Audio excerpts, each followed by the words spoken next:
జన్మ వైబ్రేషన్ ఏమిటి, అసలు ఇది మనకి ఎందుకు ఉపయోగపడుతుంది అనే అంశాలని చూద్దామండి. మొదటగా అసలు జన్మ వైబ్రేషన్ అంటే ఏంటి అంటే, ఈ యొక్క సృష్టిలో ప్రతి జననానికి ఒక వైబ్రేషన్ ఉంటుంది.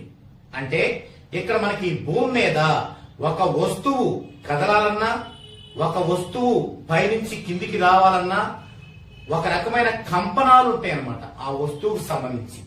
ఎందుకంటే ఈ భూమి మీద ఉన్నది మొత్తం అంతరిక్షంలో మనకి ఎయిర్ తో కూడింది కాబట్టి ఆ వచ్చే వస్తువు యొక్క బరువును బట్టి, వాల్యూమ్ బట్టి మనకి కంపనాలు ఉంటూ ఉంటాయి. వాటినే వైబ్రేషన్స్ అంటారు. మరి పైనుంచి ఒక హెలికాప్టర్ పడింది, ఒక వైబ్రేషన్ ఉంటుంది. లేదా ఒక చెట్టు పడింది, ఒక వైబ్రేషన్ ఉంటుంది. ఒక చిన్న పండు పడింది, ఒక వైబ్రేషన్ ఉంటుంది. అలాగే తల్లి గర్భంలో నుంచి శిశువు భూమి మీదకి పడినప్పుడు ఒక వైబ్రేషన్ అనేది ఖచ్చితంగా ఉంటుంది. దానినే ఆ యొక్క గర్భం నుండి బయటికి రావటం అంటే జన్మ ఎత్తటం, జననం. కాబట్టి దాన్నే జన్మ వైబ్రేషన్ లేదా బర్త్ వైబ్రేషన్ అంటారు. ఇది రెండు పార్ట్స్ గా ఉంటుంది. ఒక పార్ట్ ఏంటంటే దీంట్లో ఇండెక్స్, రెండో పార్ట్ ఏంటంటే ఆర్పి. మనం ప్రీవియస్ వీడియోల్లో ఆర్పి అంటే చెప్పుకున్నాం. దాన్ని ఒక 2 వాక్యాల్లో ఇక్కడ ముగించేస్తాను. ఆర్పి అంటే రూలింగ్ ప్లానెట్, అంటే రూలింగ్ మూల గ్రహము. అంటే ఏదైనా ఒక శిశువు జన్మించినప్పుడు ఈ అంతరిక్షంలోని కోటాను కోట్ల గ్రహాలలో ఒక 7 గ్రహాలు ఆ శిశువు జన్మించిన ఆ పాయింట్ కి సరౌండింగ్ లో ఉంటాయి. ఆ సరౌండింగ్ లో ఉండేటువంటి ఆ 7 గ్రహాలని ఆ జన్మించిన శిశువు యొక్క రూలింగ్ మూల గ్రహాలు అంటారు. ఇవి దేన్ని బట్టి నిర్ధారించబడతాయి అంటే ఆ ప్లేస్, శిశువు జన్మించిన ప్లేస్ యొక్క లాటిట్యూడ్, లాంగిట్యూడ్ ను బట్టి ఆ యొక్క రూలింగ్ గ్రహాలు అనేవి నిర్ణయించబడతాయి. ఆ 7 రూలింగ్ గ్రహాలు ఏమిటి? ఆ శిశువు జన్మించిన శిశువు యొక్క లగ్నం యొక్క sub lord, sub lord, star lord, sign lord, ఆ శిశువు రాశి యొక్క స్టార్ లార్డు, సైన్ లార్డు, ఆ శిశువు జన్మించిన రోజు యొక్క డే లార్డు. ఈ 5 రూలింగ్ గ్రహాల యొక్క టోటల్ ఒక సింగిల్ చేస్తే ఆ వచ్చే గ్రహాన్నే రూలింగ్ మూల గ్రహము లేదా రూలింగ్ ప్లానెట్ అంటారు. ఇలా వచ్చింది. ఇది ప్రీవియస్ వీడియోలో చాలా వివరంగా చెప్పుకున్నాం. అందుకే ఇక్కడ బ్రీఫ్ గా చెప్పి వదిలేస్తున్నాను. ఇక రెండో పార్ట్ ఇండెక్స్ ఏంటి? ఇండెక్స్. ఈ ఇండెక్స్ కి ఫార్ములా ఏంటంటే సైన్ ఆర్ లగ్నం. సైన్ ఆర్ లగ్నం అంటే రాశి ఆర్ లగ్నం. దీన్ని మనం ఆర్ అనేది అర్థం, కానీ మనం వాడుకలో బై అని చదువుతాం. రాశి బై లగ్నం అంటే రాశి లేదా లగ్నం. ఈ 2 అంశాలు మనకి తెలియాలి. ఇక్కడ ఈ రాశి లగ్నం రెండు కూడా, రాశి వచ్చేసరికి వీరికి రోజు మొత్తం ఒకే రాశి ఉంటుంది. అలాగే లగ్నం వచ్చేసరికి 2 గంటలకు ఒకసారి మారేది. అంటే ఇది సింపుల్ గా సెకండ్ లో మారేదేం కాదు. కాబట్టి ఇండెక్స్ విషయంలో పెద్దగా మనం కంగారు పడాల్సిన అవసరం లేదు. కానీ ఆర్పి విషయంలోనే మనం ఎక్కువ కేర్ తీసుకోవాల్సి ఉంటుంది. కాబట్టి ఎవరైనా ఒక శిశువు యొక్క జననం గురించి వారి యొక్క date of birth, time of birth, place of birth ఇచ్చినప్పుడు ఆ టైమ్ ఆఫ్ బర్త్ కరెక్ట్ అయి ఉండటానికి ఎక్కువ ఛాన్సెస్ లేవు. ఎందుకు లేవు అనేది బీటీఆర్ అనే ఒక వీడియోలో నేను మీకు చెప్తాను. ఉండవు, అంటే సెకండ్స్ లో డిఫరెన్స్ ఉంటుంది ఆల్మోస్ట్. అయితే దాన్ని మనం బీటీఆర్ చేసుకోవాలి, బర్త్ టైమ్ రెక్టిఫికేషన్ చేసుకోవాలి. అలా చేసుకొని పర్టికులర్ టైం తీసుకున్న తర్వాత మాత్రమే ఈ యొక్క ఇతని యొక్క రాశి చక్రాన్ని వేసుకొని అప్పుడు రాశి, లగ్నం, అలాగే రూలింగ్ గ్రహాలు, రూలింగ్ మూల గ్రహం అనేది నిర్ణయించాలి. ఇది మాత్రం ఖచ్చితంగా గుర్తుంచుకోవాల్సినటువంటి విషయం. సరే, ఇంత కేర్ తీసుకున్నాము అనుకుందాం, ఇంత కేర్ తీసుకునే న్యూమరాలజిస్టే మీకు ఇచ్చారు అనుకుందాం. ఇప్పుడు ఆ యొక్క జన్మ వైబ్రేషన్ ని మన దైనందిక జీవితంలో అది మనకి ఎలా హెల్ప్ అవుద్ది, ఎలా మన యొక్క గ్రోత్ పెంచిద్ది అనే విషయాలు చూద్దామండి. ఇప్పుడు ఉదాహరణకి ఒక పర్సన్ యొక్క బర్త్ వైబ్రేషన్ లో ఇండెక్స్ 5/6 అనుకోండి, ఆర్టీ 3 అనుకోండి. ఇది పుట్టగానే వచ్చేది, ఇక అది ఫిక్స్డ్. ఇప్పుడు ఈ పర్సన్ కి ఏది కావాలన్నా లైఫ్ లో దీనితో హార్మోనీలో ఉండాలి. ఇవి రెండు గనక చేయకుండా, ఇంత పగడబందీగా చేయకుండా, ఏ న్యూమరాలజిస్ట్ ఏ ఆస్ట్రాలజర్ అయినా మీకు మసిపూసి మామిడికాయ చేసి ఇచ్చాడు అంటే మీకు టైము డబ్బు రెండు వేస్ట్ అవుతాయి. రాసి పెట్టుకోండి. ఓకే, ఇక ఈ రెండు ఉంటే మరి హార్మోని అంటే ఏంటి? అసలు హార్మోని అంటే ఏంటంటే ఒక 3 పార్ట్స్ ఉన్నాయనుకోండి, ఏ బి సి. ఈ రెండు కలుపుకుంటే దీనికి సమానం అవ్వాలి, లేదా ఈ రెండు కలుపుకుంటే దీనికి సమానం అవ్వాలి, లేదా ఈ రెండు కలుపుకుంటే దీనికి సమానం అవ్వాలి. అంటే 3 విషయాలలో ఏ రెండు కలుపుకున్నా మూడో దానికి సమానమైతే ఆ 3 కూడా హార్మోనీలో ఉన్నట్లు. ఇది నిర్వచనం. ఇప్పుడు ఇక్కడ ఈ పర్సన్ యొక్క ఇండెక్స్ ఉంది, ఆర్పి ఉంది.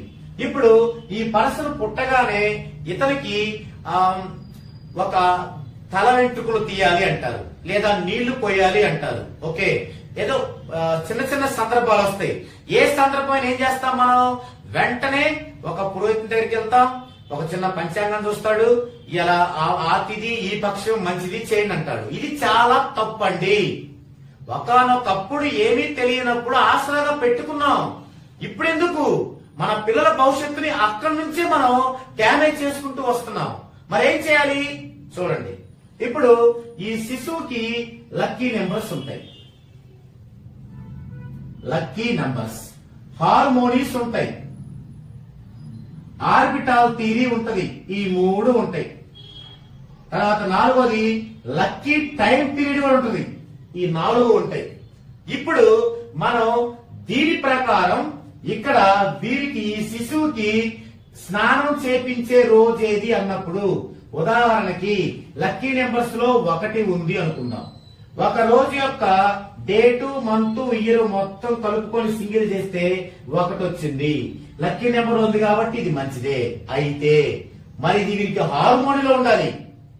మంచిదే కానీ హార్మోనీలో ఉండాలి. చూద్దాం. ఇక్కడ 1 వచ్చింది. ఇది ఇప్పుడు ఇది ఒకటి 3 ఉన్నాయి. ఈ 3 1 3 కూడితే ఇందులో రావాలి 1 4 రాలా, లేదా 5 1 కూడితే ఇది రావాలి 6 రాలా, 6 1 కూడితే ఇది రావాలి రాలేదు, లేదా 3 5 కూడితే ఇది రావాలి రాలేదు, 3 6 కూడితే 9 రావాలి రాలేదు. ఇంకొంచెం చివరికి చెప్తాను. ఇప్పుడు 5/6 ఇండెక్స్, 3 ఆర్పి, 1 ఇప్పుడు ఉండేటువంటి డేట్ యొక్క వైబ్రేషన్ అనుకుందాం. అంటే ఆ డేట్ రోజు మనం నీళ్లు పోయొచ్చా లేదా. ఇప్పుడు ఈ 3 పార్ట్లో ఇందులో 2 ఉన్నాయి. ముందు 1 తీసుకుందాం. 5 + 3 ఏం రావాలి? ఈ 2 కూడితే 3 ఇది రావాలి. చూడండి వచ్చిందా? రాలేదు. మరి ఇది చూద్దాం. 6 + 3 ఏ రావాలి? ఇది రావాలి రాలా. 6 + 3 9 కదా, ఇది సమానం కాలేదు. ఇప్పుడు ఈ 2 కూడదామండి. 5 + 1 ఏడంతా 3 రావాలి రాలేదు. 6 + 1 3 రావాలి రాలేదు. తర్వాత ఈ 2 కూడదామండి. 3 + 1 ఇది రావాలి 5 గాని 6 గాని రాలేదు. సో 5 సందర్భాల్లో ఏది అవ్వలేదంటే ఇది హార్మోనీలో లేనట్టు. ఇప్పటిదాకా జరిగిన తప్పులు ఏంటంటే మనకి ప్రపంచం మొత్తానికి ఈ తిథి మంచిది అనగానే ఆ తిథిని ఈ తిథి రోజు మీరు స్నానం చేయండి మంచి చేపించండి, ఈ తిథి రోజు మీరు శిశువుకి స్నానం చేపించండి మంచిదే అన్నారు. ఏది? ప్రపంచం మొత్తానికి. ఇక్కడేంటి? అసలు ఈ శిశువుకి లక్కీ నెంబర్ లో ఉన్నదే సూట్ అవ్వలేదు, ఇక ప్రపంచం మొత్తానికి కూడా ఏం సూట్ అవుద్ది? అలాగే ఇప్పుడు ఇంకొక డేట్ తీసుకుందామండి. ఆ డేట్ లో డేటు, మంత్, ఇయర్ మొత్తం కలిపితే 2 వచ్చింది అనుకుందామండి. ఇప్పుడు ఇక్కడ 2 తీసుకుందామండి. 5/6 3 2. ఇది మారదు, ఈ 2 మారవు జన్మ వైబ్రేషన్ కాబట్టి. ఇప్పుడు చూడండి 3 + 2 5 సరిపోయింది. అంటే ఈ డేటు ఓకే. అయితే ఈ డేటు మళ్ళీ ఎక్కడ ఉండాలి? ఈ శిశువు యొక్క ఆర్బిటాల్ థియరీలో గుడ్డుగా ఉండాలి. ఆర్బిటాల్ థియరీలో 3 ఉంటాయి: గుడ్, బ్యాడ్, యావరేజ్. గుడ్ గా ఉండాలి. అంటే ఫస్ట్ లక్కీ నెంబర్ లో ఉండాలి, తర్వాత ఇక్కడ హార్మోని అవ్వాలి, ఆ డేట్ హార్మోని అవ్వాలి, తర్వాత మనకి ఆర్బిటాల్ థియరీలో ఉండాలి. సరే అన్ని ఉన్నాయి. 2 మార్చి 2025 ఓకే అయింది. ఇప్పుడేం చేయాలి? ఈ రోజు ఆస్ట్రాలజీ బేస్ గా ఉన్నటువంటి దుర్ముహూర్తాలను తీసేయాలి. వర్జం, దుర్ముహూర్తం, అశుభ గడియలు ఇవన్నీ తీసేయాలి. ఇవన్నీ తీసేసి మిగిలిన కాలం అనేది ఎంత ఉందో చూసుకొని ఇక్కడ లక్కీ టైం పీరియడ్ ఉంది. ఈ శిశువుకి లక్కీ టైం పీరియడ్ ఏంటి? ఆ లక్కీ టైం పీరియడ్ లో ఇవన్నీ మినహాయించుకొని దుర్ముహూర్తము, అశుభ గడియలు అవన్నీ తీసేసి అప్పుడు ఉన్న టైంలో అతని యొక్క లక్కీ టైం పీరియడ్ ఏంటి, ఇది ఈ విధంగా క్యాలిక్యులేటెడ్ గా చేసుకోవాలి. ఇప్పుడు నేను చెప్పినంత పెద్ద కష్టం కాదండి. మీ శిశువుకి జన్మించగానే 14 డైమెన్షన్స్ తో పర్ఫెక్ట్ గా గనక చార్ట్ వేసి ఆ చార్ట్ లో ఎన్ని వస్తాయి మీకు లక్కీ నెంబర్స్, హార్మోనిస్ అన్ని వస్తాయి. ఆ చార్ట్ వేయించుకుంటే మేము మీకు ఎప్పటికెప్పుడు సలహా అందిస్తుంటాం. ఎందుకు? ఆ చార్ట్ లో అన్ని విషయాలు ఉంటాయి కాబట్టి మీరు ఏమంటే బాబుకి ఎప్పుడు స్నానం చేసి అడిగారు అనుకోండి, మిమ్మల్ని మేము అడుగుతాం, మీరే చెప్తారు. 2 నిమిషాల్లో మీకు ఆ డేట్ ఇస్తాం. మీరు ఆ డేట్ టైం ఎక్కడ తీసుకెళ్ళినా అది అశుభకారిగా ఉండేదానికి వీలే లేదు. ఎందుకు? ఇప్పుడు అప్డేట్ వెర్షన్ లో వారి యొక్క లక్కీ నెంబర్స్, లక్కీ టైము, తర్వాత వారి కార్యక్రమాలు తీరి మరి 80 సంవత్సరాల క్రితం ఉన్నటువంటి దోషాలు, దుర్ముహూర్తాలు అవి అవాయిడ్ చేసి అంత పర్ఫెక్ట్ గా ఉంది. అదే మరి ఇప్పుడు అప్డేటెడ్ లో ఉన్నటువంటి న్యూమరాలజీ ప్రకారం ఈ విధంగా బాల్యంలో నీళ్ళ దగ్గర నుంచి, తల వెంట్రుకలు తీయడం దగ్గర నుంచి, తర్వాత స్కూల్ కి పంపించడం దగ్గర నుంచి, ఏ గ్రూప్ తీసుకోవాలో డిసైడ్ చేయడం దగ్గర నుంచి, గ్రూప్ అయిపోయిన తర్వాత జాబ్ లో ఎక్కడ సెటిల్ అవ్వాలి, ఏ ఊర్లో సెటిల్ అవ్వాలి. ఇప్పుడు బీటెక్ చేశారు, ముంబైలో సెటిల్ అవ్వాలా, హైదరాబాద్ లో సెటిల్ అవ్వాలా? ఒక్కొక్కరికి హైదరాబాద్ రాంగ్ ఉంటుంది, కంపాటబిలిటీ ఉండదు. అప్పుడు ఖచ్చితంగా ముంబై వెళ్తేనే మంచి లైఫ్ ఉంటుంది. ఇది చెప్పేది కూడా మీకున్న చార్టే. ఆ తర్వాత ముఖ్యమైనది లైఫ్ లో మ్యారేజ్. మ్యారేజ్ ఎలా చేసుకోవాలి, లైఫ్ పార్ట్నర్ ఏ సైడ్ నుంచి రావాలి, అసలు మ్యారేజ్ పెళ్లి చేసుకోవచ్చా, లేదా లవ్ మ్యారేజ్ చేసుకోవచ్చా, లేదా పెద్దలు కుదిరిచిందే చేసుకోవాలా, ఇలా ప్రతి ఒక్కటి తెలియాలంటే మీకు ఆ బేస్ గా ఉన్నటువంటి ఈ యొక్క మినిమం వారి యొక్క ఆ బేసిక్ వాల్యూస్ అనేది ఉన్నటువంటి ఆ చార్ట్ మీ దగ్గర ఉండాలి. మీరు అది వదిలేసి మన 80-90 సంవత్సరాల క్రితం ఉన్న విషయంలోకి వెళ్ళామనుకోండి, అక్కడ నష్టపోయేది ఎవరు? మొదట మీ సంతానం, తర్వాత మీరు. ఎందుకంటే వారు నష్టపోతే ఆ పేరు మీకే కదా అనుభవించాల్సింది. సో జన్మ వైబ్రేషన్ అనేది ఎంత వాల్యూ కలిగింది. అలాగే ఆ జన్మ వైబ్రేషన్ ప్రకారం లైఫ్ పార్ట్నర్ ని డిసైడ్ చేసుకుంటాం. ఆ జన్మ వైబ్రేషన్ ప్రకారం మీరు మ్యారేజ్ డేట్ ని ఫిక్స్ చేసుకుంటాం. ఇప్పుడు ఎందుకండి చాలా మంది మీరు తిరుపతి కానీ శ్రీకాళహస్తి చూడండి, అసలు గుంపులుగా వెళ్ళి దేవుడి పెళ్లి జరిపిస్తా ఉంటారు. దేవుడి పెళ్లి అంటే ఏంటి? పునర్వివాహం, రీమ్యారేజ్ ఎందుకు జరుగుతున్నాయి? ఈ ఆస్ట్రాలజీ బేసిస్ లో తలా తోక లేకుండా పెట్టుకున్న మ్యారేజ్ డేట్ల వల్లే కదా మనం ఇంత ఇబ్బంది పడుతుంది. ఇంత అప్డేటెడ్ వెర్షన్ మన దగ్గర ఉన్నప్పుడు కూడా, ఇంత సైంటిఫిక్ గా మనం జర్నీ చేస్తున్నప్పుడు కూడా ఎందుకు మనం అలా ఉండాలి?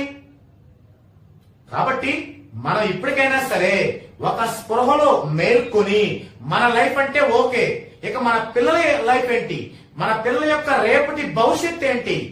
మీరు ఒక 50 కోట్లు సంపాదించారండి, మీ పిల్లాడి యొక్క జాతకం పర్ఫెక్ట్ గా రావట్లేదు, మంచి పాజిటివ్ లో లేడు, ఆ 50 కోట్లు ఎంతకాలం ఉంటాయి? వారికి మాయలో సంవత్సరం ఉంటాయి. తర్వాత పరిస్థితి ఏంటి? డబ్బు కాదండి, డబ్బు కంటే విలువైంది వారి యొక్క టైము. ఆ టైం మేనేజ్మెంట్ లో వారిని మనం ఎలా తీసుకెళ్తున్నాము, వాటికి సరైన సమాధానమే ఇప్పుడు ఉన్నటువంటి అన్ని విషయాల కల్లా ఒక న్యూమరాలజీ అనేది సైంటిఫిక్ వెర్షన్ లో ఎలాంటి ఇబ్బంది లేకుండా ఒక సైంటిఫిక్ వెర్షన్ లో మీ పిల్లల భవిష్యత్తుని ప్రణాళికబద్ధంగా తీసుకెళ్లడానికి సరిగ్గా దోహదపడుతుంది. అందులో చాలా ముఖ్యమైనది జన్మ వైబ్రేషన్. మరి ఈ జన్మ వైబ్రేషన్ కనుక్కోకుండా మీరు వెళ్ళగానే టకటక మీ యొక్క నేమ్ కరెక్షన్ చేస్తున్నారా? మీరు ఓకే నేమ్ కరెక్షన్ చేశారు కదా అని చెప్పేసి వారి మాయలో పడి కొంతకాలం టైం వేస్ట్ చేసుకుంటున్నారా? మళ్ళీ నేమ్ కరెక్షన్ కోసం వస్తున్నారా? మరి ఈ మధ్యలో టైం ఎవరు ఇస్తారండి? నష్టమైన టైం ఎక్కడి నుంచి వస్తుంది? అందుకే ఒక పర్ఫెక్ట్ గా ఉండటం కోసం ఎంతో మంది మన కస్టమర్స్ అడిగిన పిమ్మటనే ఈ యొక్క ఛానల్ పెట్టింది. ఎందుకంటే ప్రతి ఒక్కరికి బిజినెస్ అవసరమే, మాకు అవసరమే, కానీ ఒక సెల్ఫ్ సాటిస్ఫాక్షన్ ఉండాలి కదా. అది బిజినెస్ అయినప్పటికీ కూడా అది ఎక్కువ మందికి ఉపయోగపడాలి, ఎక్కువ మంది ఫ్యూచర్ కి అది ఒక ఆశయ దీపం కావాలి. మనకున్న విద్యని వారికి ఇచ్చి వారి యొక్క అభివృద్ధికి అది తోడ్పడేలాగా ఎలా చేయాలి అన్న ఆలోచనకి ప్రతిరూపమే న్యూమరాలజీ ఛానల్. ఇది మన ఛానల్, మీ ఛానల్. గుర్తుపెట్టుకోండి, సబ్స్క్రైబ్ చేయండి. మీ యొక్క స్నేహితులతో, బంధువులతో సబ్స్క్రైబ్ చేయించండి. ప్రతి ఒక్కరితో కూడా సబ్స్క్రైబ్ తో పాటుగా లైక్ చేయించడం గానీ, షేర్ చేయించడం గానీ మర్చిపోవద్దు. ఎందుకంటే ఇది మీ ఛానల్. రేపు మీకు ఏదైనా ఒక టాపిక్ కావాలి, నేను దీనిలో మీకు వివరించగలుగుతాను సైంటిఫిక్ గా. మీకు అది ఎడ్యుకేట్ అవడం వల్ల మీ టైం వృధా అవ్వదు. ఇప్పుడలా చూడండి, మీకు ఈ యొక్క టాపిక్స్ మీకు తెలియడం వల్ల మీరు ఇంతకు ముందు చేసిన తప్పు చేయలేరు. ఎవరి దగ్గరికి వెళ్తే వాళ్ళ దగ్గరికి వెళ్ళి నేమ్ కరెక్షన్ చేయించుకొని బాగున్నా రిలాక్స్ అవ్వలేదు. అది ఎలాంటిది? ఇంతకు ముందు కనుక మనం టెంపుల్ కి వెళ్ళి దండం పెట్టుకొని కొబ్బరికాయ కొట్టి నేను బాగున్నానని చెప్పి కూర్చుంటే ఎలా ఉంటుంది? ఒక షుగర్ వచ్చిన పేషెంట్ నాకేం లేదు అని చెప్పేసి తీపి తింటూ బాగా కార్బోహైడ్రేట్స్ తింటూ కూర్చుంటే ఎలా ఉంటుంది? షుగర్ పెరిగి HbA1c బాగా పెరిగిపోయి చచ్చిపోతాడు. అలాగే టెంపుల్ కి వెళ్ళిన ఒక వ్యక్తి నాకు బాగుందని చెప్పేసి కూర్చుంటే చాలా కాలానికి అతనికి భరింపలేనంత ఆపదలు వచ్చేసి తలమునకలు అయిపోయేలాగా చచ్చిపోయే పరిస్థితికి వస్తాడు. అదే తప్పు మనము చేద్దామా? అవసరం లేదు. అందుకే మీ అందరూ ఎడ్యుకేట్ అవ్వడానికి ఈ యొక్క సబ్జెక్ట్ ని మీ ఇంట్లో ప్రతి ఒక్కరికి చేరడమే నా ఉద్దేశం. కాబట్టి ఈ ఛానల్ యొక్క ఉద్దేశం కూడా అదే. కాబట్టి దయచేసి మీరు సబ్స్క్రైబ్ చేసుకోవటమే కాకుండా ప్రతి వీడియోని మీరు లైక్ చేస్తేనే ఇది ఎక్కువ మందికి వెళ్ళేది. ఈ సమాచారం మనం ఎక్కువ మందికి ఇవ్వాలి. ఎక్కువ మంది యొక్క వాళ్ళ కళ్ళల్లో ఆ యొక్క సంతోషాన్ని మనం చూసినప్పుడే నేను ఇంతగా శ్రమ పడుతున్నటువంటి ఈ యొక్క శ్రమకి ఒక అర్థం ఉంటుంది. మీరు అలా చేస్తారని ఆశిస్తున్నాను. ఇది ఈ వీడియోలో జన్మ వైబ్రేషన్ గురించి వివరణ. మరో వీడియోలో మరో టాపిక్ తో మరలా కలుద్దామండి. ఒకరు కూడా మన ఛానల్ ని సబ్స్క్రైబ్ చేసుకోండి, లైక్ చేసుకోండి, సబ్స్క్రైబ్ చేసుకోండి, లైక్ చేయండి,